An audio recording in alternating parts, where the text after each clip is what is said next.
कर्म संन्यास।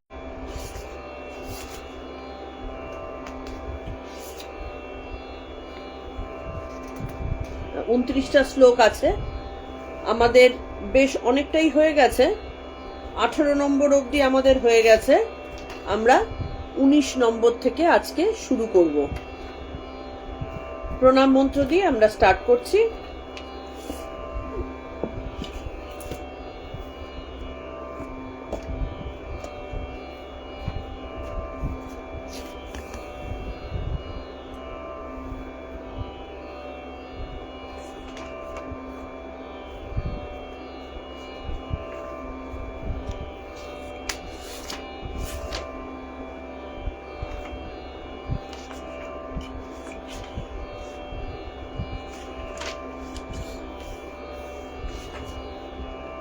Good morning Sharmila দি, good morning অনামিকা।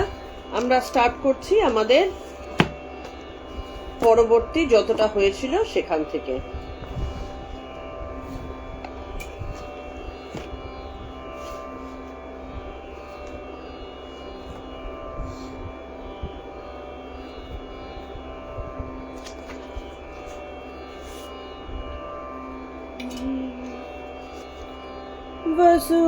वसुदेवसुतं देवं कंसचाणूरमर्दनं देवकी परमानन्दं कृष्णं वन्दे जगद्गुरुं, कृष्णं वन्दे जगद्गुरुम्। ॐ श्री परमात्मने नमः। श्रीमद्भगवद्गीता अथ पंचमोऽध्यायः। अर्जुन उवाच सन्न्यासं कर्मणां कृष्ण पुनर्योगं च शंससि यच्छ्रेययेतयोरेकं तन्मे ब्रूहि सुनिश्चितम्। श्रीभगवानुवाच सन्न्यासः कर्मयोगश्च निःश्रेयस्कराबुभौ तयस्तु कर्मसन्न्यासात् कर्मयोगो विशिष्यते। ज्ञेयस्य नित्यसन्न्यासी यो न द्वेष्टि न काङ्क्षति निर्द्वन्द्वो हि महाबाहो सुखं बन्धात् प्रमुच्यते। सांख्ययोगो पृथग्बालः प्रवदन्ति न पण्डितः एकमाप्यास्थितः सम्यग् उभयोर्विन्दते फलम्। यत्साङ्ख्यैः प्राप्यते स्थानं तद्योगैरपि गम्यते एकं साङ्ख्यै च योगै च यः पश्यति स पश्यति। सन्न्यासस्तु महाबाहो दुःखमाप्तुमयो गतः योगयुक्तो मुनिर्ब्रह्म न चिरेणाधिगच्छति। योगयुक्तो विशुद्धात्मा विजितात्मा जितेन्द्रियः सर्वभूतात्मभूतात्मा कुर्वन्नपि न लिप्यते। नैव किञ्चित् करोमीति युक्तो मन्येत तत्त्ववित्। पश्यन् शृण्वन् स्पृशन् जिघ्रन् नश्नन् गच्छन् स्वपन् शशन् प्रलपन् विसृजन् गृह्णन् नुन्मीषन् निमिषन्नपि इन्द्रियाणीन्द्रियार्थेषु वर्तन्त इति धारयन्। ब्रह्मण्याधाय कर्माणि सङ्गं त्यक्त्वा करोति यः लिप्यतेन स पापेन पद्मपत्रमिवाम्भसा। कायेन मनसा बुद्ध्वा केवलैरिन्द्रियैरपि योगिनः कर्म कुर्वन्ति सङ्गं त्यक्त्वात्मशुद्धये। युक्तः कर्मफलं त्यक्त्वा शान्तिमाप्नोति नैष्टिकीम्। अयुक्तः कामकारेण फले सक्तो निबध्यते। सर्वकर्माणि मनसा सन्न्यास्यास्ते सुखं वशी न बद्ध्वारे पुरे देहि नैव कुर्वन्न कारयन् न कर्तृत्वन्न कर्माणि लोकस्य सृजति प्रभुः न कर्मफल संयोगं स्वभावस्तु प्रवर्तते नादत्य कस्यचित्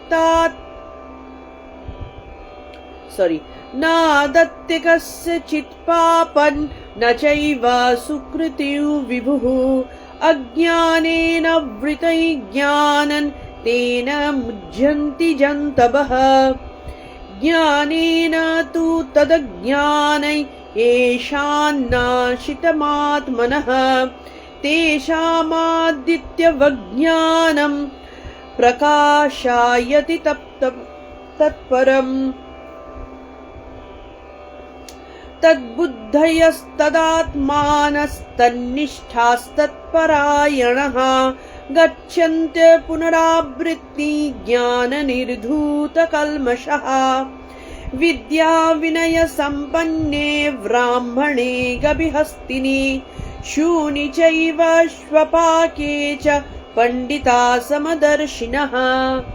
এই 18 নম্বর অবধি আমাদের পড়া হয়েছিল,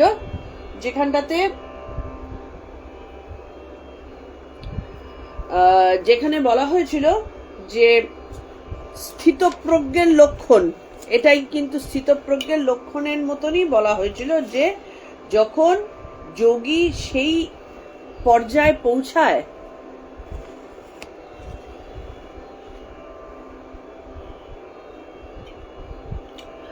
পলি, আমি তাহলে এবার থেকে তোমাকে ট্যাগ করে দেব। আমি জানি না এটা কি কারণে হচ্ছে, আমার কোনো ধারণাই নেই, কারণ এই ফেসবুকের এই ব্যাপার স্যাপারগুলো সম্পর্কে আমি খুব একটা মানে সরগর নই আর কি। কেন যে কেউ নোটিফিকেশন পায় না বা কি বৃত্তান্ত, আমি তো এতেও দিয়ে দিয়েছি।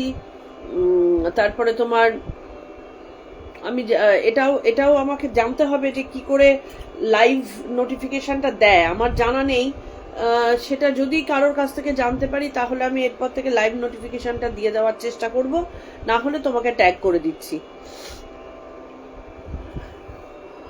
তাহলে এখানটাতে তিনি বলছেন যে কিভাবে যখন মানুষের সেই প্রজ্ঞা লাভ হয়, পণ্ডিত যখন তিনি সত্যিকারের মানে অজ্ঞানতা যখন নাশ হয়, তখন মানুষের মধ্যে কি পরিবর্তন আসে সেই যোগীর মধ্যে। তখন আর তিনি তো আর 5টা মানুষের মতো থাকেন না, তখন তিনি যোগমার্গের একটা জায়গায় পৌঁছে গেছেন।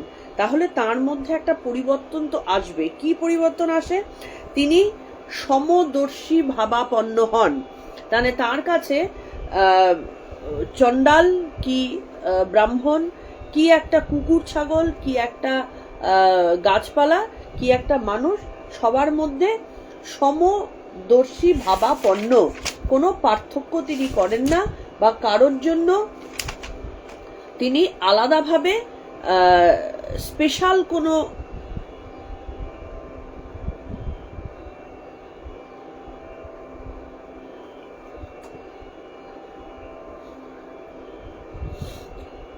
পারমিতারও সেম প্রবলেম হচ্ছে। কি প্রবলেম হচ্ছে আমি জানি না গো ভাই, মানে এটা কিসের জন্য হচ্ছে আমি তো বলতে পারছি না। আমি মোটামুটি যতজনকে মেসেজ, তুমি কি হোয়াটসঅ্যাপে করতে পারছো না নাকি ফেসবুকে করতে পারছো না সেটা আমি জানি না। আমি চেষ্টা করছি যতজন মোটামুটি আমার নজরে থাকো আমি তাদের সবাইকে ট্যাগ করে দেব, কারণ আমি ওই যে বললাম আমি ফেসবুক নিয়ে খুব একটা বুঝি না, আমি মানে অতটা তো ঘাটাঘাটি করি না, বা আমার ছেলে মেয়েগুলোও ফেসবুকে খুব একটা ইউজ টু নয় আর কি। তো আমার যতজনকে মোটামুটি হচ্ছে আমি করে দেব। তবে অনেক সময় যেমন আজকে আমার সকালের দিকে একটু নেটে প্রবলেম হচ্ছিল, সে বারবার কেটে যাচ্ছিল আর কি, সেটা একটা কারণ হতে পারে তোমাদের ঢুকতে একটু সমস্যা হয়েছে, এখনো স্লো কানেকশন দেখাচ্ছে।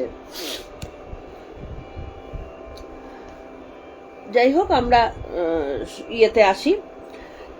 তাহলে বলছেন কি যে তার মধ্যে সূচি অসুচি এইগুলো নিয়ে আমাদের মধ্যে যে কমজোরিতা, এগুলো কিন্তু বেসিক্যালি মানুষের ভেতরের বাধা, কমজোরিতা, এগুলো মানুষকে সবসময় এগুলো মানুষকে সবসময় কিছুটা টেনে ধরে রাখে, যে জায়গায় ওঠার কথা সেখানে উঠতে পারে না।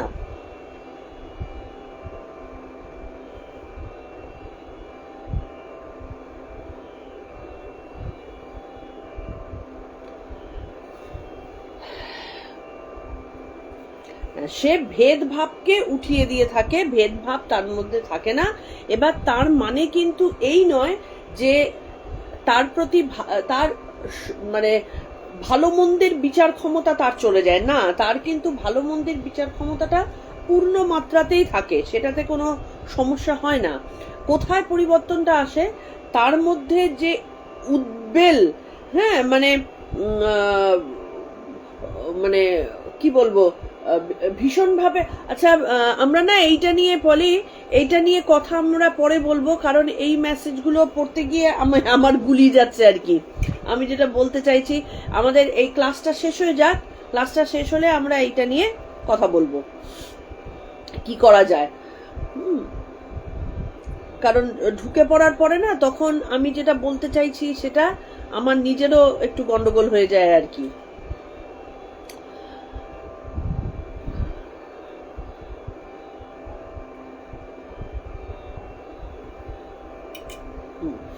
এখানে বলছেন যে অজ্ঞানী যারা, তারা মানে দুটো পার্থক্য আছে। একটা হচ্ছে সমদর্শী সম্পন্ন হওয়া, মানে কারোর মধ্যে কোনো রকম ভেদভাব রাখেন না, তার ভালোবাসা সবার কাছে সমানভাবে থাকে, এটা হচ্ছে জ্ঞানীর লক্ষণ। অথচ অজ্ঞানী যারা, খেয়াল করে দেখবে আমরা পলিটিক্যাল যে চিন্তা ভাবনাগুলো বা মেসেজগুলো পাই, সেখানটাতে আমরা সবাই এক, উচ্চ নিচ্চ কোনো ভেদাভেদ নেই, আমরা সবাই এক। কিন্তু বাস্তব সমাজে থাকতে গেলে এই সবাই এক ব্যাপারটা কিন্তু মুখে বললেও কাজে করা যায় না। যে মালিক, সে যদি কর্মচারীর সাথে সমান মালিকের মতোই ব্যবহার করে, কর্মচারীকে দিয়ে কাজ করানো যাবে না। এ বিষয়ে একবার মানে একটা মজার গল্প, এটা গল্প না সত্যি আমি জানি না, তবে গল্পই হবে হয়তো। শ্রীরামচন্দ্রকে তোমার সীতা মাতা একবার বলছেন যে প্রভু, জগতে কেউ দরিদ্র, কেউ বড়লোক, হ্যাঁ, কেউ দুঃখী, কেউ সুখী, এইরকম ব্যাপারটা কেন হচ্ছে? এটা তো ভালো লাগে না। সবাই কি সুন্দর আনন্দে থাকবে, সবাই, কারোর মধ্যে দারিদ্রতা থাকবে না। তো এইরকম ব্যাপারটা হলে সব থেকে ভালো হতো না, সবাই খুশি থাকতো।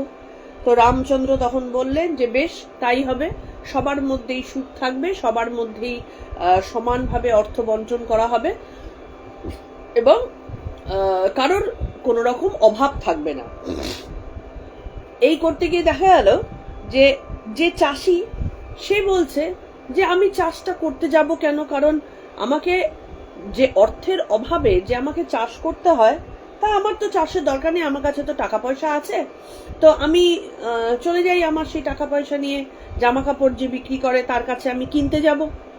সে গেল জামা কাপড় কেনার দোকানে গেল, সেই দোকানদার দেখে দোকানের দরজা বন্ধ। কেন দরজা বন্ধ? সেই দোকানদার ভাবছে যে আমার কাছে তো টাকা পয়সা আছেই, আমি কি জন্যে এই কষ্ট করে পরিশ্রম করে সারাদিন ধরে দোকান খুলে বসে থেকে পরিশ্রমটা করব, তার থেকে আমার কাছে যে টাকা পয়সা আছে সেই দিয়ে আমি সোনা গয়নার দোকানে যাব, চাষির কাছ থেকে খাবার কিনে নেব। এবার সেই চাষির কাছে কিনতে গিয়ে দেখে চাষিরও তালা বন্ধ, কারণ চাষি তো আর চাষ করছে না, কারণ তার কাছে পয়সা আছে। এবার এই করতে গিয়ে সমাজের প্রত্যেকটা জায়গায় যখন যেগুলো দরকার সেখানটাতে গিয়ে দেখছে যে বাড়ি ভেঙে পড়ে যাচ্ছে, লোক যাচ্ছে সেই যে মিস্ত্রি যে তার কাছে বাড়ি সারাতে, সে বলছে যে না, আমি কাজ করব কেন, আমার কাছে পয়সা আছে, আমি পরিশ্রম কেন করব, যে পয়সা দিয়ে সবকিছু কেনাকাটা করা যায় তাই তো আমার কাছে আছে। সুতরাং বাড়ি ভেঙে যাচ্ছে, চিকিৎসা করা যাচ্ছে না, কারণ চিকিৎসকেরও সেম কথা যে আমার কাছে পয়সা আছে, আমি কেন এই পরিশ্রমটা করতে যাব। তো কেউই আলটিমেটলি দেখা যাচ্ছে, যেহেতু পয়সা সমভাবে আছে বা যেহেতু সবাই সমান হয়ে গেছে, চিকিৎসক ভাবছে যে আমি পয়সা দিয়ে খাবার দাবার কিনে ফেলতে পারবো, চাষি যে সে সমভাবাপন্ন, সে ভাবছে চিকিৎসক আমাকে কেন চিকিৎসা করাবে না, আমি তো তাকে পয়সা দিচ্ছি। আমার পয়সা আছে বলে দরজা বন্ধ করে রাখছে। তো এই নিয়ে একটা ম্যাসাকার তৈরি হয়ে গেল, কারণ সবাই সমান। তখন যে রোগী চিকিৎসার অভাবে মারা যাচ্ছে, যার খিদে পেয়েছে খাবারের অভাবে মারা যাচ্ছে, যার বাড়ি ভেঙে যাচ্ছে তার সারাবার ক্ষমতা নেই, পুরো জগৎ ম্যাসাকার হয়ে গেল।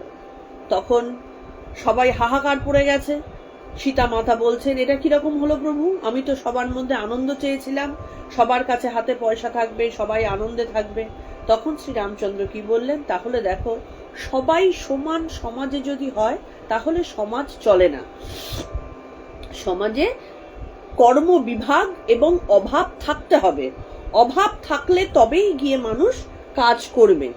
তো সুতরাং আমরা সবাই রাজা, এই যে একটা মানে আমি কাউকে ছোট না করে বলছি, এই যে মার্কসিস্ট আইডিয়া আমরা সবাই সমান, খেয়াল করে দেখো যত দেশ এই মার্কসিজম আইডিয়া নিয়ে চলেছে, আলটিমেটলি তারা নিজেরা কিন্তু সেই মার্কসিজমে দ্বারা নিজেদেরকে আর ধরে রাখেনি।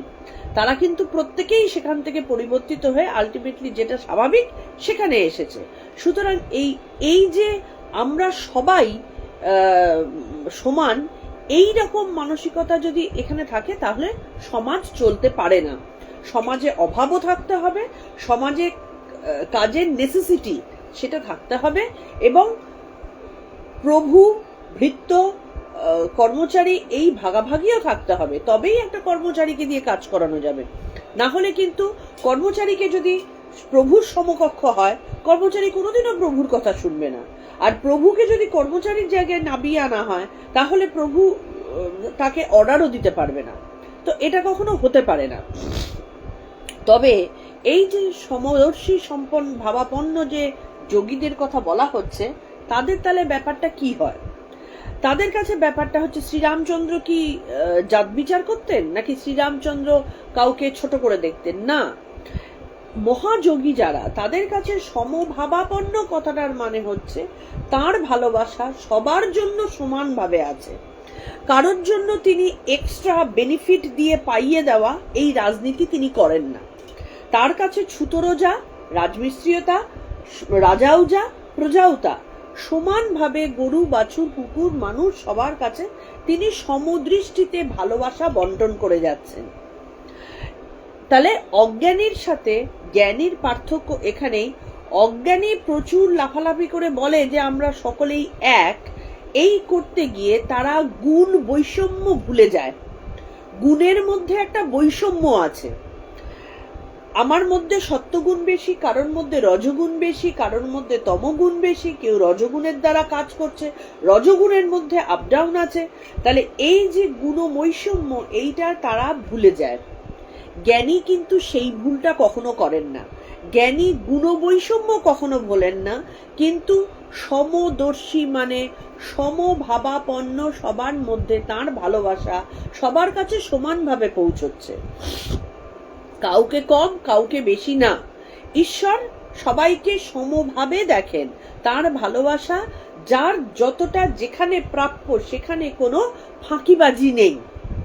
আজকে ছুতোরকে তিনি যতটা ভালোবাসা দেবেন, একটা ব্রাহ্মণকেও ততটাই ভালোবাসা দেবেন। তার মধ্যে কোনো রকম ব্রাহ্মণ বলে বেশি ভালোবাসা, ছুতোর বলে কম ভালোবাসা সেটা কিন্তু নেই। কিন্তু তিনি কখনোই ব্রাহ্মণ আর ছুতোরকে সমান করে দেবেন না। তার গুণ, ছুতোরের কাজ, তাকে সেই পরিমাণ তাকে যা প্রয়োজনীয় জিনিস তাই দেবেন। যে ব্রাহ্মণ, তার ব্রাহ্মণের কাজ তাকে তার মতন করে জিনিস দেবেন। সুতরাং তার কাছে কোনো বৈষম্য নেই। তাহলে এইটা হচ্ছে আমাদের 18 নম্বরের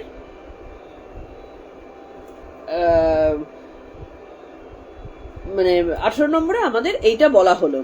তাহলে অজ্ঞানতা দূর করা এবং তাদের এই যে জ্ঞানের বিচার বা নিষ্কাম কর্মের লক্ষ্য হচ্ছে, তাহলে এই যে জ্ঞান বিচার করে জ্ঞানীরা কি পান, যে নিষ্কাম কর্ম পান, সেটার লক্ষ্যটা কি? মনের অজ্ঞানতা দূর করা এবং সমদর্শী হওয়া। একমাত্র সমদর্শী হলে তবেই ব্রহ্মে স্থিত হওয়া যায়, তবেই প্রাণ এবং অপান একে অপরের সাথে মিলিত হয়ে সেই পরম ব্রহ্মে স্থিতপদ্য হতে পারেন। ব্রহ্ম দৃষ্টিতে সবকিছুই তখন চৈতন্যময়, এই দৃষ্টিতে তিনি থাকতে পারেন। এবং তার মধ্যে কি ভাব আসে? অদ্বৈত ভাব। অদ্বৈত ভাব হলে তবেই তিনি সমভাবাপন্ন হবেন, না হলে কখনো সমভাবাপন্ন হওয়া যায় না। অদ্বৈত ভাব মানেটা কি? তিনি নিজের মধ্যে সবাইকে অনুভব করছেন বা সবার মধ্যে নিজেকে অনুভব করছেন, তার মধ্যে কোনো দুই নেই। আজকে আমি যখন ভাববো যে ওকে আমি ভালোবাসবো, ওকে বেশি ভালোবাসবো, ওর বিশেষ জিনিসটাকে আমি কদর করব, তার মানে কি আমি এবং ও এই দুটো হয়ে গেল। কিন্তু যারা জ্ঞানী তারা আমি আর ও না, দুটোই আমি বা ওর মধ্যে আমি, এইটা একমাত্র হলে তবেই কিন্তু সমভাবাপন্ন হওয়া যায়, দ্বৈত ভাব থাকে না। সুতরাং দ্বৈত না থাকলে বিচার কে কার করবে? পুরোটাই তো আমি, জগৎময় তো আমি হয়ে যাচ্ছি, তাহলে কার বিচার কে করব? তার মধ্যে তো আলাদা করে আমার হাত, আমরা আবার নিজের হাত পায়েরও বিচার করতে পারি, আমার ডান হাত ছোট বাঁ হাত বড়, এই বিচারও করতে পারি, তার কারণ সেখানেও দ্বৈত ভাব আছে। কিন্তু যেহেতু অদ্বৈত মনোভাবে তার কোনো আলাদা দেহবোধ থাকে না, তার পুরোটাই অব্যক্ত ব্রহ্ম, সুতরাং তার মধ্যে সেই বিচার ব্যাপারটাও কিন্তু থাকে না। আমরা এবার আসব 19 নম্বরে। ইহৈব তর্জিতঃ সর্গো ইয়েষাং সাম্যে স্থিতং মনঃ নির্দশং হি সমব্রহ্ম তস্মাৎ ব্রহ্মণি তে স্থিতঃ। ইহৈব তৈর্জিতঃ সর্গো ইয়েষাং সাম্যে প্রতিষ্ঠিতঃ নির্দোষং হি সমব্রহ্ম তস্মাৎ ব্রহ্মণি তে স্থিতঃ। মানে কি? ইয়েষাং মানে যাদের মন সাম্যে স্থিত, সমভাবে ব্রহ্মে অবস্থিত, অর্থাৎ প্রতিষ্ঠিত, ইহা এব এই জীবনেই তাদের দ্বারা, তৈ মানে তাদের দ্বারা, সর্গ সংসার বা সৃষ্টি, বিজিত মানে তারা সৃষ্টিকে জয় করতে পারেন, সংসারকে জয় করতে পারেন। যেহেতু ব্রহ্ম সর্বত্র সমং সর্বত্র এক, নির্দোষম দোষ ও গুণ বর্জিত, তস্মাৎ সেহেতু তারা ব্রহ্মণি স্থিতাঃ ব্রহ্মে অবস্থিত। তাহলে মানে যাদের মন সমভাবে ব্রহ্মে প্রতিষ্ঠিত, এখন এই 18, 19, 20 মোটামুটি একই ধরনের কথাবার্তা কিন্তু হবে, যে ব্রহ্মে স্থিত হলে, সমভাবাপন্ন হলে কি ব্যাপারটা ঘটে। তাহলে যাদের মন সমভাবে ব্রহ্মে প্রতিষ্ঠিত, তারা এই জীবনেই সংসারকে জয় করেন, ব্রহ্ম সর্বত্র এক ও অভিন্ন এবং দোষ গুণ রহিত, তাই সমদর্শী পুরুষেরা ব্রহ্মেই অবস্থিত। সমদর্শী পুরুষদের যদি বা দেহ দেখে আমরা মনে করি যে তারা এখানেই আছেন, পৃথিবীতে তারা সবার মতন থাকছেন, খাচ্ছেন, পড়ছেন, ঘুমোচ্ছেন, কিন্তু আদপে কথাটা হচ্ছে তাদের কাছে জগৎ ব্রহ্মময়, তাদের কোনোভাবে আলাদা কোনো দেহবোধ বা দেহের অস্তিত্ব তাদের কিন্তু নেই।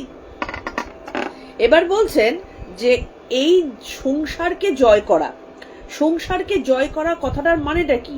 তার মানেটা হচ্ছে আমরা এই যে সংসারের জাঁতাকলের মধ্যে পড়ে জন্ম, মৃত্যু, দুঃখ, শোক এগুলো থেকে আমরা বেরোতে পারি না।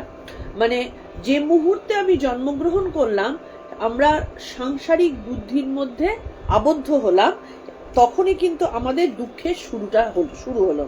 কারণ সারা জীবন শুধুমাত্র সুখী পাবো আমি কি না, আমি সব ভালো কাজ করছি, সব ভালো কাজ হয় না কোনোদিনও। নিষ্কাম কর্ম হলে তবেই সেটা সব ভালো কাজ হয়। কিন্তু মানুষের কর্ম যে মুহূর্তে তাকে আবদ্ধে বাঁধা শুরু করলো, মানুষের সুখের পাশাপাশি দুঃখ আছে। যেই সে সুখী হবে সেই সে দুঃখী হবে। তাহলে এই যে নিরবিচ্ছিন্ন ব্রহ্মচিন্তায় যিনি থাকেন, যার মধ্যে ব্রহ্ম ছাড়া আর কোনো অস্তিত্ব নেই, তিনিই একমাত্র এই সুখ দুঃখ এই ব্যাপারটা থেকে বেরিয়ে আসতে পারেন। কারণ তার চিন্তার মধ্যে এই যে সুখ বা দুঃখ, এটা তো চিন্তায়। আমি সুখী হলাম, এটা কি কোনো শারীরিক জিনিস দিয়ে বোঝা যায়?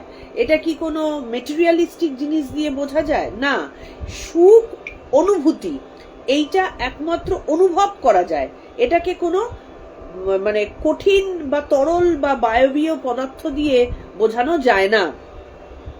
ঠিক যেরকম আমরা বাইরে বাতাস বইছে কিনা, বাতাসটা চোখে দেখতে পাই না, আমরা সেটা বলি বাইরে বাতাস বইছে কি দেখে, গাছের পাতা নড়ছে, ধুলো উঠছে, হ্যাঁ, কি গায়ে একটা ঝাপটা লাগছে, এই যে অনুভূতিগুলো, এগুলো তো অনুভূতি, এটা কিন্তু বাতাসটাকে চোখে দেখতে পাচ্ছি না।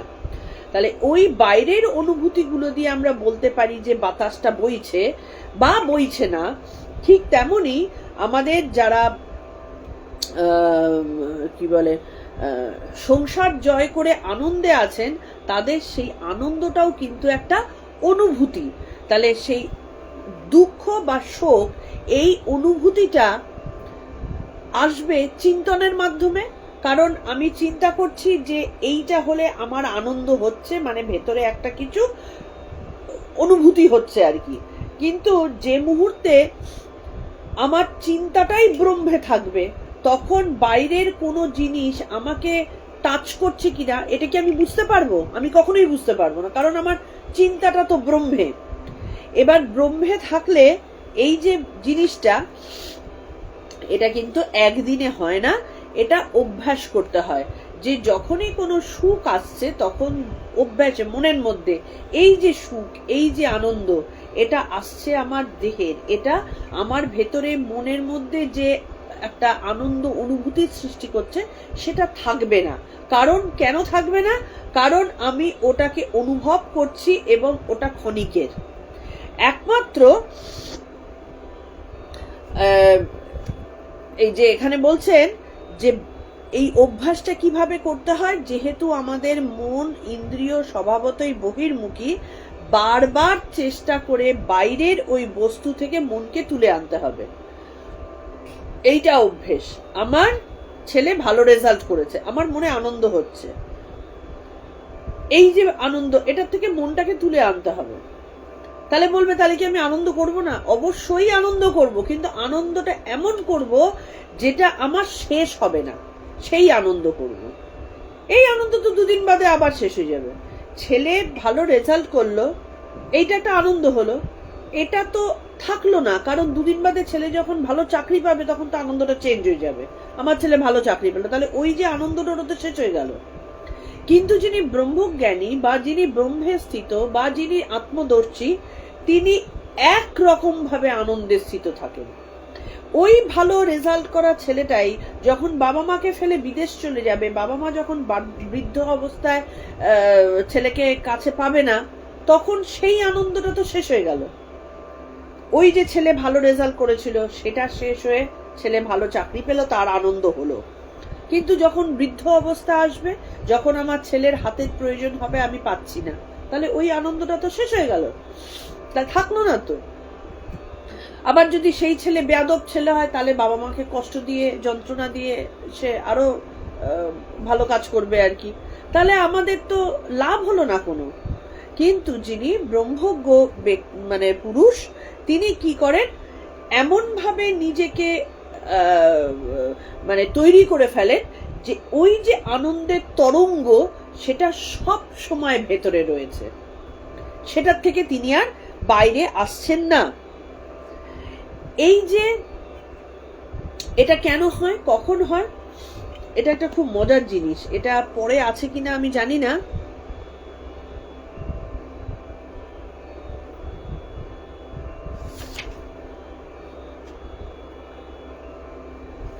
আচ্ছা, পরে হয়তো আছে, আমি এইটাকে আগে বলে নি।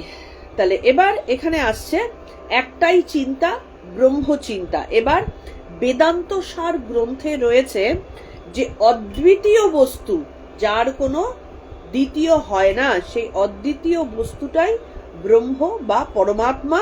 এবং সেই চিন্তায় আমি মনকে ডুবিয়ে দিতে চাইছি, কারণ যতক্ষণ মন থাকবে ততক্ষণ দ্বিতীয় অদ্বিতীয় এক ও দুই এই ব্যাপারটা থাকবে। মনটা যে মুহূর্তে তার ভেতরে চলে গেল, যখন ব্রহ্মের সাথে মিলে গেল, তাহলে এটা দ্বিতীয় না এটা এক, এই চিন্তাটা আসবে কোথার থেকে? কারণ মনটাই তো আর নেই।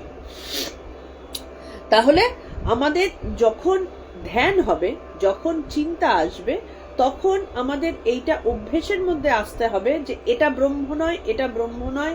এই চিন্তাটা মনের মধ্যে আসছে তাই এটা ব্রহ্ম নয়। এইভাবে মন ধীরে ধীরে তুলতে তুলতে তুলতে আমাদের ধ্যান পাকা হবে। এবার যেই ধ্যান পাকা হবে, তখন দেখা যাবে যে মনের মধ্যে একটা শুধু তরঙ্গ অবস্থিত রয়েছে, একটা শুধু তরঙ্গ। সে ধ্যান গভীর হলো, বাইরের কোনো চিন্তা থাকলো না, কিন্তু ভেতরে একটা আনন্দ তরঙ্গ থাকলো। এই যে ধ্যানের গভীর অবস্থা, এই গভীর অবস্থাটা হচ্ছে একটা সমাধি। কিন্তু এই সমাধিটাকে বলে দোষযুক্ত সমাধি বা সবিকল্প সমাধি। কারণ তখনও কিন্তু এই যে তরঙ্গ চলছে, আনন্দে আছি, ব্রহ্মে লীন হয়েছি, এই ব্যাপারটা তখনও থাকে, কিছুটা হলেও থাকে। মানে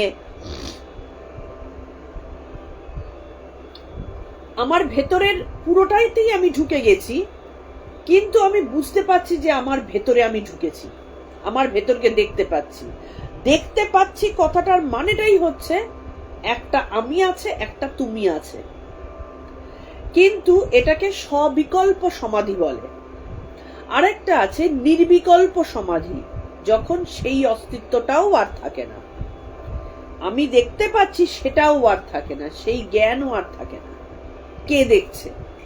তাহলে এই যে মনের বৃত্তি, সেটাও যখন লীন হয়ে যাচ্ছে, আমি দেখছি ব্রহ্মকে, বা আমার মন ব্রহ্মে লীন হয়েছে, এটাও যখন চলে যাবে, তখন কেবলই ব্রহ্ম থাকে, কেবল ব্রহ্ম। এই কৈবল্য অবস্থা, এইটাকে বলে কেবল অবস্থা বা কৈবল্য অবস্থা। এই কৈবল্য অবস্থাটাকে বলা হয় নির্বিকল্প সমাধি।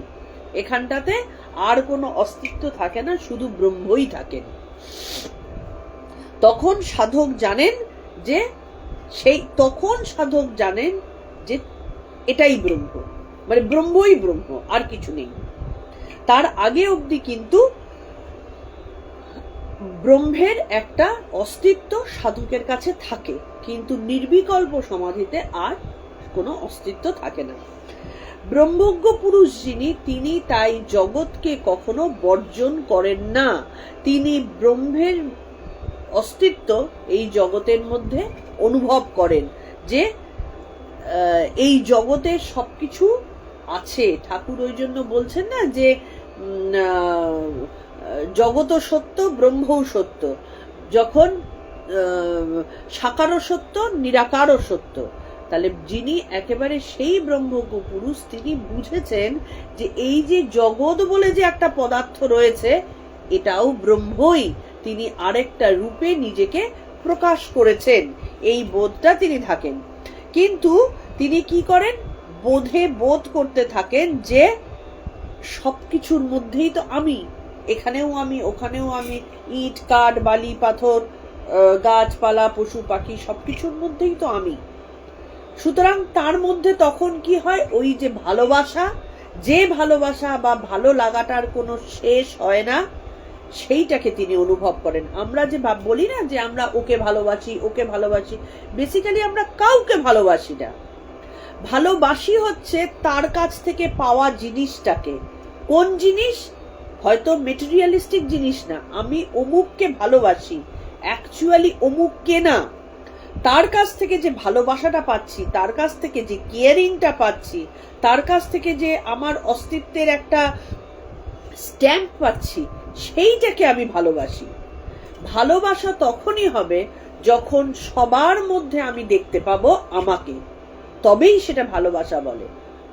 না হলে তো ভালোবাসা নয়। না হলে তো তার ভালো লাগাটা, মানে তার একটা জিনিস যেটা আমার মনকে আনন্দ দিচ্ছে, আমরা সেইটাকে ধরে নিই যে ভালোবাসা।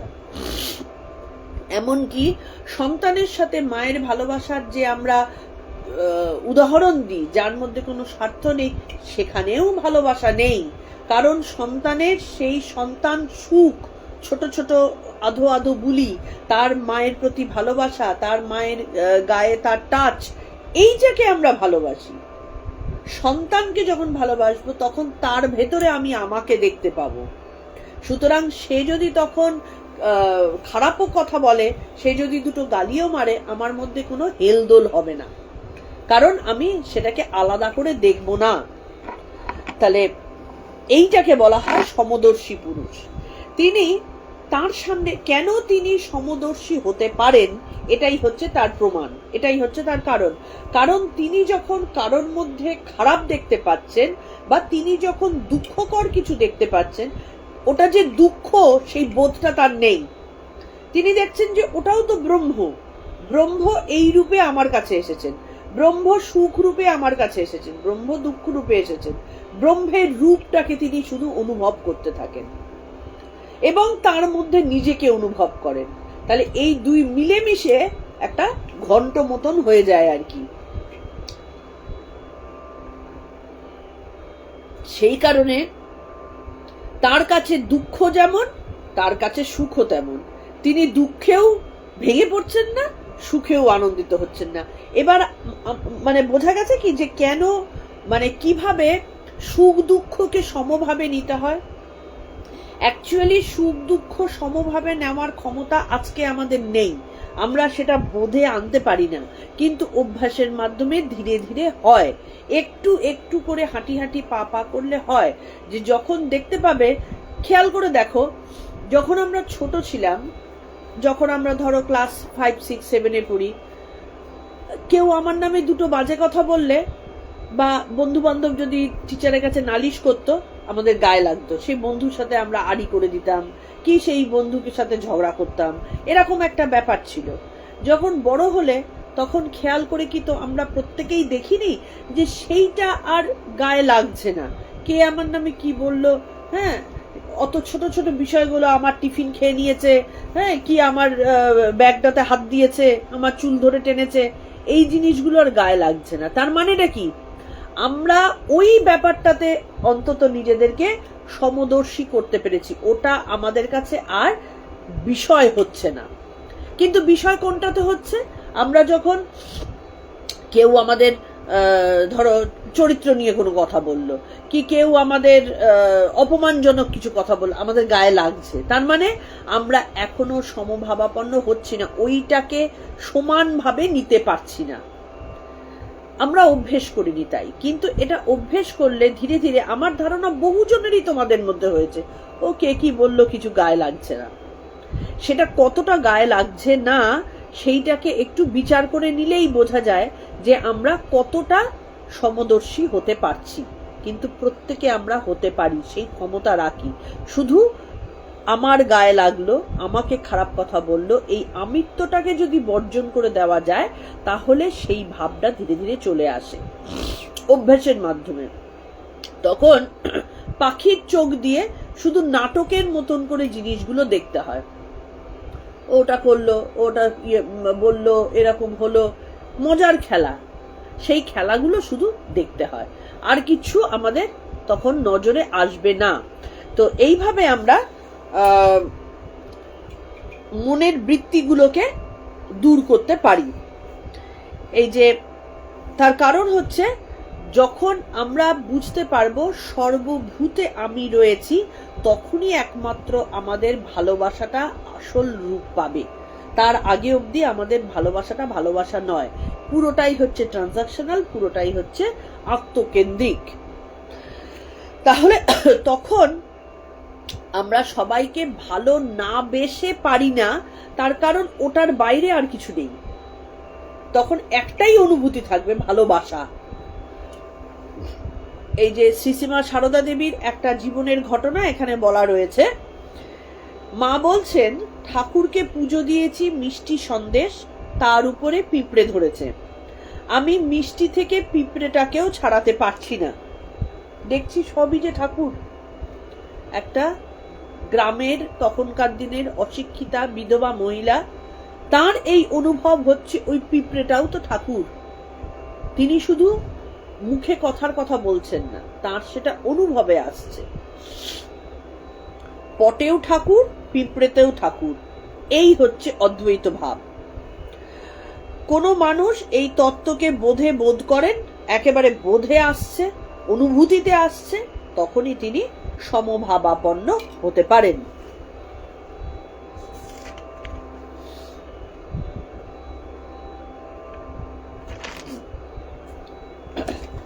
এবং তিনি তখনই একমাত্র জীবিত অবস্থাতে, এই যে বলছে সংসারকে জেতা, সংসারকে জয় করা, তার মানেটা কি? সংসারের ওপরে তখন তিনি রাজত্ব করছেন, সংসার তখন তলায় কাজ করে যাচ্ছে, তার ওপরে তিনি একজন তত্ত্বদর্শী হিসাবে তিনি দেখে যাচ্ছেন যে সবই প্রকৃতির খেলা চলছে, আমি তার ওপরে নিজেকে শুধু প্রতিষ্ঠিত করে, ব্রহ্মের প্রতিষ্ঠিত করে আমি মজার খেলা দেখে যাচ্ছি। ত্রৈলঙ্গ স্বামীকে একবার সবাই বলছেন যে আপনি এই নদীর ওপরে ভেসে উঠলেন, এই আবার আপনাকে জমিতে দেখা যাচ্ছে, আপনি এইরকম ভাবে এক জায়গা থেকে আরেক জায়গায় অদৃশ্য হয়ে যেতে পারেন, তো এরকম ভেলকি কি করে আপনি করেন? তখন ত্রৈলঙ্গ স্বামী বলছেন যে তোমরা ভাবছো এটাকে ভেলকি, আমি তো দেখছি জগতে বাদবাকি সবকটা ভেলকি, আমারটাই তো স্বাভাবিক, জগতে যা কিছু হচ্ছে এটাই তো মজার খেলা হচ্ছে, সেইটাকে আমি দেখছি। তাহলে সমদর্শী যারা, তত্ত্বদর্শী যারা, ব্রহ্মজ্ঞ যারা, তারা এই রকম ভাবে স্পর্শ দোষ শূন্য, সর্বপ্রকার স্পর্শ দোষ শূন্য এবং সংসার সমুদ্রের পাড়ে তিনি চলে যান, কারণ সেখান থেকে তাঁরা দুঃখ পাওয়ার মতন কিছু নেই। এরপরের আমরা শ্লোকটাতে আসবো, পরের শ্লোকেই বোধহয় আসবো, যে এই যে দুঃখ নেই, আনন্দ আছে, তার মানে দুঃখ আর আনন্দ এই দুটো ভাগ আবার হয়ে গেল। কিন্তু এটা আমাদের কাছে, দুঃখ আর আনন্দ দুটো আমাদের কাছে। যারা সমদর্শী তারা দুঃখ আর আনন্দ দুটো কিভাবে এবং কেন সমান হলো, দুঃখটাও আনন্দ, আনন্দটাও আনন্দ, এটা কেন হলো, এইটা আমরা ব্যাখ্যাতে আসব, যে তাদের কি হয়, আমাদের কেন হয় না, কেন আমরা দুঃখটাকে এত ভয় পাই এবং দুঃখে ভেঙে পড়ি এবং সুখে কেন আনন্দিত হয়ে লাফিয়ে ফেলি, এটা আমরা এর পরেরটাতে আসব। পরেরটা আমরা শুরু করছি কিন্তু শেষ করতে পারবো বলে মনে হয় না, সামনের দিন আবার আমাদের এইটা পড়তে হবে। তাহলে 19 নম্বর এটা পড়লাম। 20 নম্বর, না প্রহিষ্যেত প্রিয়ম প্রাপ্য নো দ্বিজেত প্রাপ্য চা প্রিয়ম স্থির বুদ্ধির সম্মূঢ়ো ব্রহ্মবিদ ব্রহ্মণি স্থিতঃ। না প্রহিষ্যেত প্রিয়ম প্রাপ্য নো দ্বিজেত প্রাপ্য চা প্রিয়ম স্থির বুদ্ধির সম্মূঢ়ো ব্রহ্মবিদ ব্রহ্মণি স্থিতঃ। মানে কি? ব্রহ্মণি স্থিত মানে ব্রহ্মে স্থিত, স্থির বুদ্ধি, নিশ্চল বুদ্ধি, অসংমূঢ় মানে মোহ শূন্য, সংমূঢ় মানে মোহ, অসংমূঢ় মানে মোহ শূন্য, ব্রহ্মজ্ঞ যিনি, প্রিয়ম প্রাপ্য মানে প্রিয় বস্তু লাভ করে না প্রহিষ্যেত উৎফুল্ল হন না, অপ্রিয়ম চ প্রাপ্য মানে অপ্রিয় বস্তু লাভেও না উদ্বিজেত উদ্বিগ্ন হন না। এটাই আগেরটাতে বললাম যে কিভাবে তারা কেন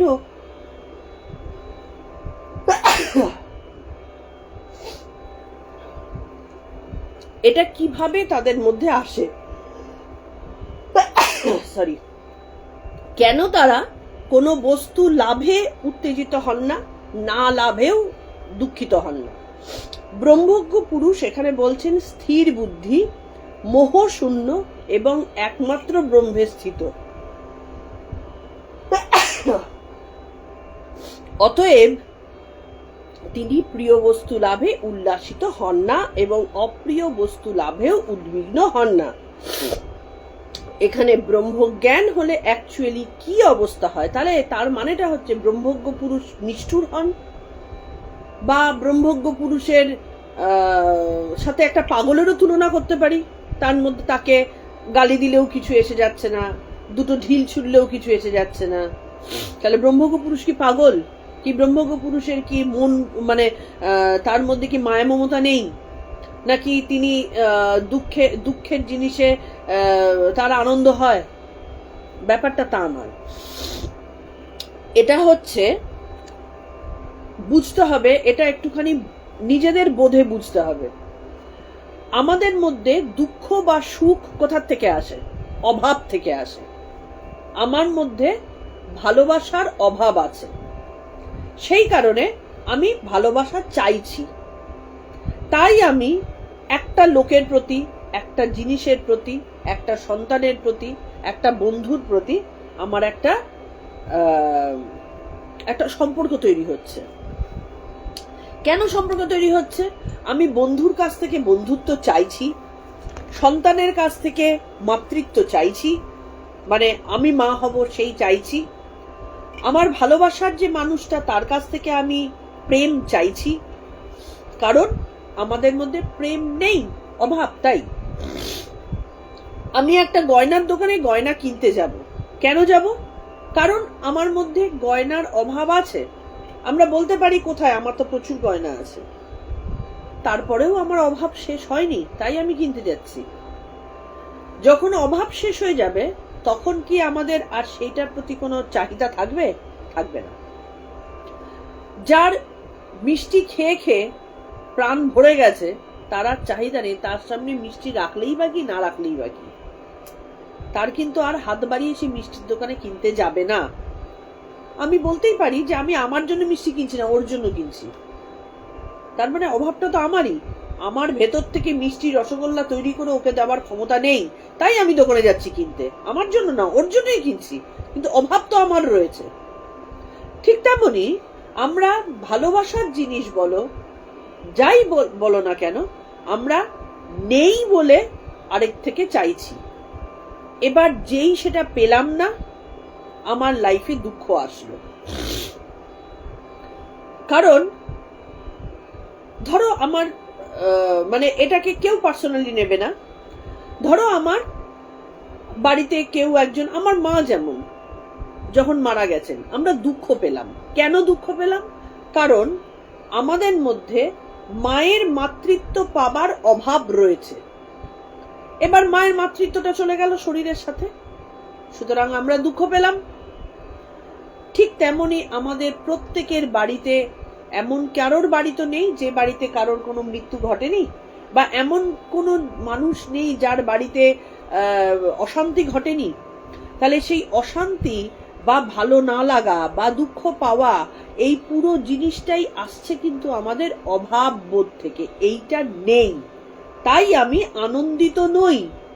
আর যেই আমার কাছে ওইটা আসছে, খেয়াল করে দেখো, সেটা একটা জিনিস হতে পারে, সেটা ভালোবাসা হতে পারে, সেটা সম্মান হতে পারে, যাই হোক না কেন, আমার কাছে যেই আসছে আমি ভালো থাকছি, আনন্দে থাকছি। আমার আনন্দ এবং নিরানন্দ, তার মানে আমার অভাব এবং অভাব পূর্ণ হওয়া, এই দুটোর মধ্যে ডিপেন্ডেন্ট।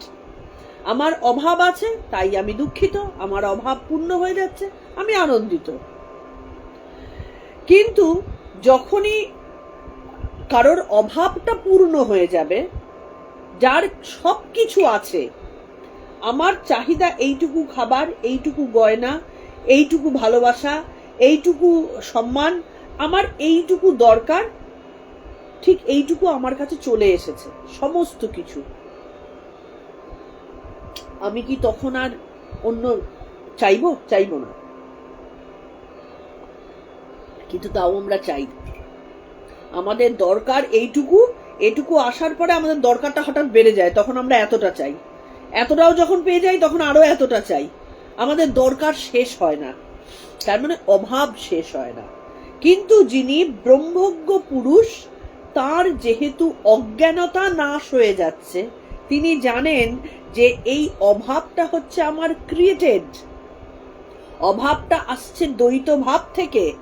আমার ভালোবাসা নেই, তার মানে ভালোবাসা এবং আমি দুটো আলাদা। আমার সম্মান নেই, অভাব, তার মানে সম্মান এবং আমি আলাদা।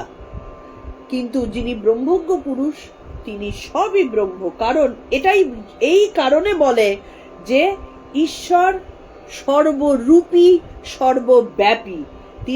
তিনি সম্মান রূপী, তিনি ভালোবাসা রূপী, তিনি মানুষ রূপী, তিনি পশু রূপী, তিনি জ্ঞান রূপী, তিনি বিবেক রূপী, তিনি দুঃখ রূপী, তিনি সুখ রূপী, সব রূপী।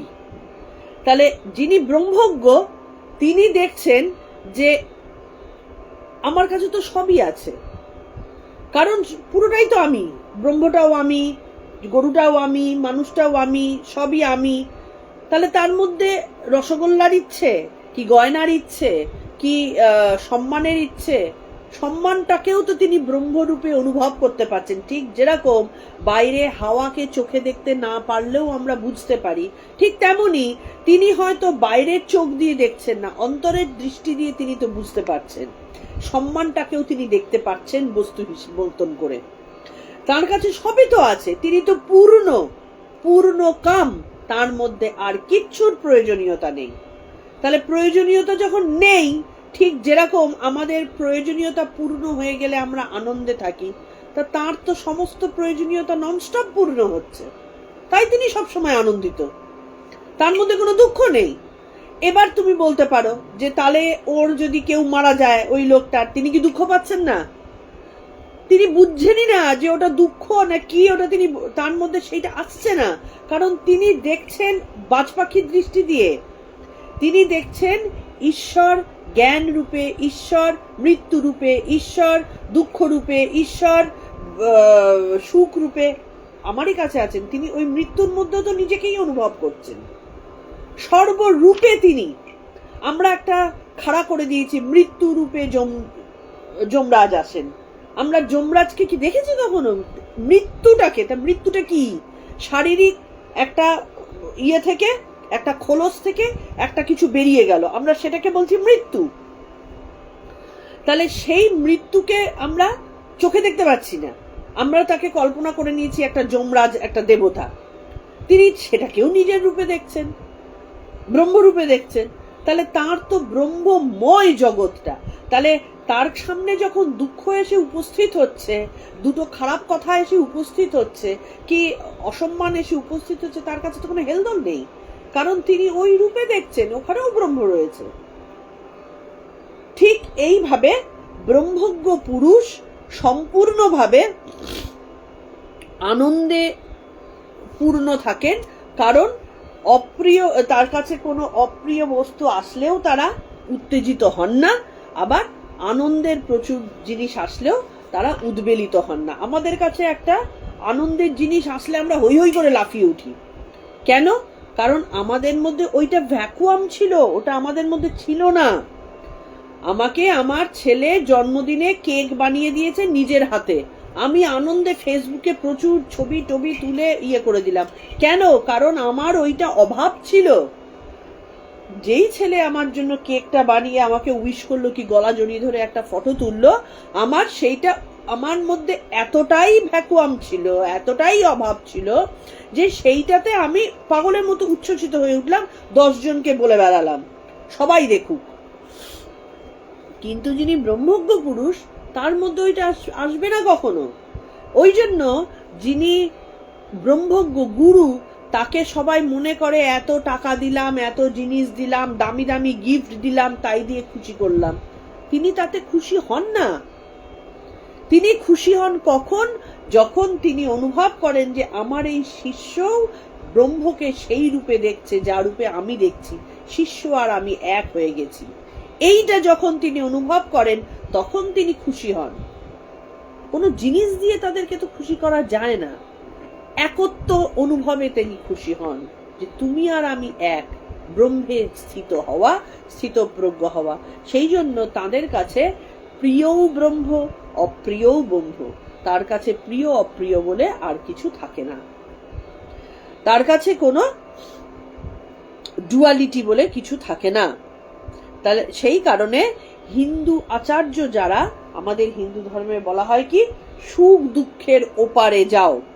দুটোকেই আদর্শ হচ্ছে সুখ দুঃখকে অতিক্রম করে চলে যাও। তোমার কাছে সুখও আনন্দের, দুঃখও আনন্দের, দুটোই আসলটা হচ্ছে আনন্দ।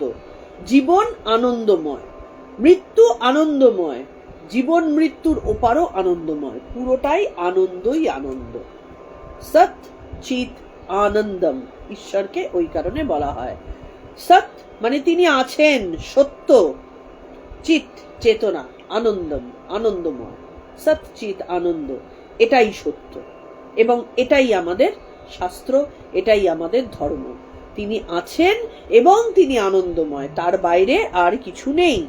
সেই কারণে আমাদের অনাসক্ত হওয়া, কোনো কিছুর মধ্যে নিজেকে অ্যাটাচড না করে ফেলা, এটাই কিন্তু শ্রীকৃষ্ণ অর্জুনকে শিক্ষা দিচ্ছেন। তুমি এই যে মারছো, দুঃখ পাচ্ছ, কেন দুঃখ পাচ্ছ? কারণ তোমার মধ্যে ডুয়াল ভাব রয়েছে, তুমি সুখ দুঃখের ওপারে যেতে পারোনি।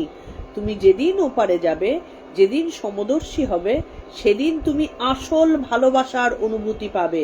ভালোবাসা কি জিনিস? আমরা যেটা করি, যেটাকে ভালোবাসা বলি, মুখে বলি আমার আর কিসের স্বার্থ, সবার স্বার্থ আছে, সব কটা স্বার্থ, স্বার্থ ছাড়া আমাদের সংসার থাকে না। সুতরাং মায়ের সাথে যে সন্তান, হ্যাঁ মায়ের সাথে সন্তানের ভালোবাসার পার্থক্যটা কি? অন্য 5টা স্বার্থের থেকে এইটা কম স্বার্থ আর কি, কিছুটা হয়তো কম ট্রানজাকশনাল, কিছু কিছু ক্ষেত্রে এক্সট্রা ধৈর্য ধারণ করতে পারি, এইটুকুই যা, তার বেশি না। সুতরাং বাচ্চার উপরে মায়ের যে একদম পাগলের মতো অধিকার ফলানো, জোর করে তাকে দিয়ে এইটা করা, তাকে ব্ল্যাকমেল করা, তাকে দিয়ে এই কাজ করানো, এই পুরো জিনিসটা হচ্ছে আমাদের স্বার্থপরতার লক্ষণ। উল্টো দিক থেকেও সত্যি, সেও যে ভাবছে যে মাকে প্রচুর ভালোবাসছে, তা না, সে তার নিজের অস্তিত্বকে হারিয়ে ফেলবে, নিজের অস্তিত্ব টলমল হয়ে যাবে, সেই কারণে সে ভালোবাসছে, মনে করছে আমি ভালোবাসি। কোনোটাই ভালোবাসা না। একমাত্র ভালোবাসা হচ্ছে যখন সর্বভূতে ব্রহ্মদর্শন হয়ে সমদর্শী ভাবাপন্ন হবে। দুটো কিন্তু আজকে যে শ্লোক পড়া হলো, আজকে এইটুকুই আমরা রাখবো। যে শ্লোকটুকু পড়া হলো সেইটা কিন্তু ভীষণ গভীর চিন্তার বিষয়। সবাই একটুখানি এটাকে মনন করবে। যা আজকে বলা হলো তাহলেই বোঝা যাবে সমভাবাপন্ন হওয়া যায়। এমন না কেউ যদি বলে যে না এটা অসম্ভব ব্যাপার আমাদের সংসারীদের পক্ষে, একদম না। তোমরা অলরেডি খেয়াল করে দেখো, বহু জায়গায় তোমরা অলরেডি করে আজকে এই বয়সে এসে পৌঁছেছো, তাহলে আরেকটু বেশি নয় কেন? এই করতে করতেই কিন্তু আমাদের প্রত্যেকেই আমাদের অজ্ঞানতা নাশ হবে এবং আমরা সত্যের দিকে এগিয়ে যাব, আসল সত্যের দিকে। শুধু ওই যে বলছেন অভ্যাস, অভ্যাস, এটার থেকে উঠিয়ে নেওয়া, এটার থেকে উঠিয়ে নেওয়া, ধীরে ধীরে ধীরে ধীরে ওঠাতে ওঠাতে আগামী যে কত বছর আমরা বাঁচবো তার মধ্যেও কিন্তু আমরা সেই আনন্দের স্বাদ কিছুটা হলেও পাবো। আজকে তাহলে এইটুকুই, আমরা খুব ডিপ কিছু আলোচনা আজকে করলাম। যাদের ভালো লাগছে তোমরা রেগুলার প্রতিদিন এখানে আসো, আমি দেখতে পাই এবং ভীষণ ভালো লাগে। এখন আলোচনা করি যে আমাদের কি করা যাবে, এই কেন পাচ্ছি না। আমি আপাতত এইটুকু বলতে পারি, যারা প্রতিদিন আসো আমি চেষ্টা করছি তাদের সবাইকে ট্যাগ করে দিতে, যাতে করে প্রত্যেকে দেখতে পাও। আর পারমিতাকে বলি, আমাদের গ্রুপটা যেটা হোয়াটসঅ্যাপ গ্রুপ, সেই হোয়াটসঅ্যাপ গ্রুপটাতে অ্যাডমিনের হওয়ার পরে তোমরা তো অনেক পরে যুক্ত হয়েছো। প্রথম দিকে অ্যাকচুয়ালি এই গ্রুপটার মধ্যে তো ওই গুড মর্নিং, গুড ইভিনিং, এমনি কথা, হ্যাঁ গল্প, এগুলোর জন্য নয়, হ্যাঁ কিছু ভালো এর জন্য পোস্ট করার জন্য, কিন্তু খুব বেশি এরকম আসতো দেখে আমরা সেটাকে ক্লোজ করে দিয়েছি। তবে অনেকে আছে আবার তার মধ্যে অ্যাডভার্টাইজমেন্টও করেছে, সেই কারণে আমি এই জিনিসগুলো বন্ধ করেছি আর কি। তবে আমি আপাতত আমার ধারণা সেই ধরনের লোকজন এখন নেই। আমি আবার সেটাকে অ্যাডমিন থেকে খুলে দেব, যাতে করে তোমরাও পোস্ট করতে পারো। তবে রিকোয়েস্ট যে এখানটাতে কেউ কোনো গল্প করার জন্য পোস্ট করো না, তাতে এটাতে আমাদের মানে অপ্রয়োজনীয় আর কি। আমরা তো নিজেদের মধ্যে গল্প করার জন্য, যেমন আমাকে মাঝে মধ্যে এই আমাদের সাথে কথা হয় মিতাদি, পলি, হ্যাঁ অনামিকা, এরকম তোমরাও কথা বলবে, ফোন করে কথা বলো, ফোন করে করো, পার্সোনাল চ্যাট করে কথা বলো, পার্সোনাল চ্যাট ইয়ে করো। গ্রুপের মধ্যে করলে কি তখন ওই গুড মর্নিং গুড ইভিনিং ভাল লাগে না আর কি, সেই কারণে বন্ধ করেছিলাম, সেটাকে আমরা খুলে দেবো আবার। আর এই ফেসবুকের যে গন্ডগোলটা কেন তোমরা পাচ্ছ না এটা আমি জানি না, আমি জানবার চেষ্টা করছি যে কিভাবে লাইভ লিঙ্কটা পাওয়া যায়, কে বলে দেবে তাও আমি জানি না, তবে দু একজনকে চেষ্টা করব, নিজে একটু চেষ্টা করব, যদি হয়ে থাকে আমরা লাইভ লিঙ্ক পাঠিয়ে দেব, তোমরা ডাইরেক্ট সেই লিঙ্কে ঢুকে যাবে, ফেসবুকে পোস্ট করা থাকবে, সেই পোস্টে তোমরা ঢুকে যাবে যাতে করে তোমরা মানে লাইভটাতে সময় মতো আসতে পারো। আর যতক্ষণ না আসতে পারছো আমি রাদার ইয়ে করতে পারছি যতক্ষণ, আমি ততক্ষণ এই যাদের যাদের নাম মোটামুটি আমার নজরে প্রতিদিন আসে আমি তাদের সবাইকে ট্যাগ করে দেব। প্রণাম মন্ত্র দিয়ে আজকে শেষ করি, ভালো থেকো সবাই। এবং আবারও বলি যে এটা শেয়ার অনেকে করো, কিন্তু ম্যাক্সিমাম লোকেই শোনো কিন্তু করো না। শেয়ার করলে আবারও আর মানে অনেকবার বলা তোমাদেরও হয়তো ভালো লাগবে না শুনতে, শেয়ার করলে আমার কিছু হবে না, কিন্তু 5টা লোকের হয়তো উপকার হবে, তোমাদের মাধ্যমে 5টা লোক হয়তো শুভ চিন্তায় নিজেকে পরিবর্তিত করতে পারবে, রেগুলারিটিতে আসবে, সেই কারণেই শেয়ার করতে বলি, শেয়ার করো সবাই। প্রণাম মন্ত্র দিয়ে শেষ করছি। আজকে আমাদের 19-20 দুটো হয়ে গেছে, আর এটা 9টা শ্লোক বাকি আছে, এই 9টা শ্লোক হলে আমাদের পঞ্চম অধ্যায়ও শেষ হয়ে যাবে। ওম তৎসদিতি শ্রীমদ্ভগবদ্গীতাসু উপনিষৎসু ব্রহ্মবিদ্যায়াং योगशास्त्रे श्रीकृष्णार्जुन संवादे कर्मसन्न्यास योग नाम पंचमोऽध्यायः।